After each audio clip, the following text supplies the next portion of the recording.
Hello, my name is Patience Prey and I'll be doing a PowerPoint on multiple sclerosis. Introduction. What is MS? Multiple sclerosis is a chronic medical disorder, also known as a chronic autoimmune disease that affects the central nervous system. This also includes the brain and spinal cord. MS is a complex neurological disorder with a major impact on both mental and physical performance. This is common in adults between the ages of 20 and 40, and this disease cause remains unknown, but it has been significantly researched. The goal and purpose. The goal was to research the underlying mechanism of MS to develop new therapeutic approaches to improve the outcomes and quality of life for living with this disease. The purpose is to inform a better understanding for MS patients on how exercise-based strategies improve the ability to have control over health and quality of life. Discussion for exercise. According to this author, he wanted to study the effect of regular exercise and how it generally improves fitness, mobility, and mood, and potentially reduce fatigue and the development of MS. This study also states that frequent exercise can aid in management of other symptoms like depression, spasticity, and muscle weakness. Aerobic exercises tailored to the patients were used to increase the patient's endurance, muscle mass, strength, flexibility, and cardiorespiratory capacity. In this study and many others, a disability status scale was used to qualify the disability and track changes in the disease progressing over time. This scale was based on the patient's performance. Results for exercise. In this study, the aerobic exercise group VO2 max increased by a mean of 22%.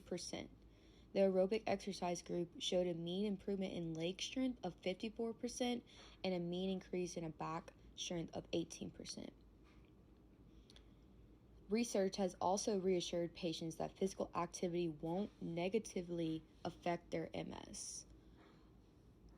Although the strength exercise didn't have significant change like the aerobic exercise, this tells us that if MS patients are not engaged in early exercise programs, it could affect their sensory or motor abilities. According to CAB 2020, exercise therapies that are custom to meet the requirements of the individual has been proven to be the most practical and accessible for a wide range of MS patients. Also, according to this author, it is shown that MS patients are less active than the general population.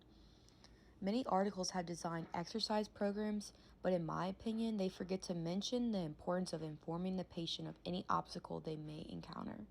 The patient should understand the limitations of each exercise program to follow the proper safety protocols. Discussion for quality of life. Cognitive behavior therapy and wellness groups were used to improve the patient's empowerment. This type of therapy was studied to show results in advancing the patient's knowledge, participation, and support system. A developed technique known as mindfulness integrated cognitive therapy was used to help MS patients grow trust by improvement of the patient's management of stress, behavior, and environmental changes. Joining these support groups and social activities can understand the challenges of living with MS has been demonstrated to be a key factor in reducing feelings of loneliness. Exercise was also used to enhance the patient's cognitive skills so they can have the ability to manage stress, anxiety, and any emotional distress. This therapy can also change the patient's outlook on their own self-care and illness. This therapy uses wellness groups to measure the level of each negative symptom and challenge the patient's ability to connect with others and who are also in the same situation. Results of quality of life. A randomized clinical trial suggests that a group treatment is more effective for many mental disorders because it fosters a sense of entitlement and enraptures self-esteem in the patient. Through this use of self-control, efficacy, and awareness training, clients were able to recognize and alter any harmful, or triggering habits that could negatively impact their behavior. All these strategies have been proven to help MS students receive better care with the goal of preventing the disease from developing. It has been demonstrated that supervised training enhances mobility, lessens fatigue, and facilitates everyday tasks, all of which contribute to overall increase of quality of life. Despite the difficulties of their disease presents, people with MS can lead more purposeful and happy lives with the support of a supervised exercise circus.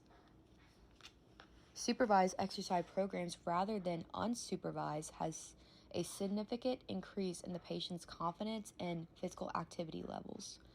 The results of improving quality of life in MS is the best when patients seek support from healthcare professionals. Conclusion. Through various of techniques such as aerobic, resistance, and flexibility training, exercise not only improves cardiovascular health and strength, but it also helps manage symptoms, reduce fatigue, and enhance overall well-being. And exercise promotes psychological stability and social engagement and empowerment, and it also impacts the physical benefits and fulfills an activity lifestyle for MS patients.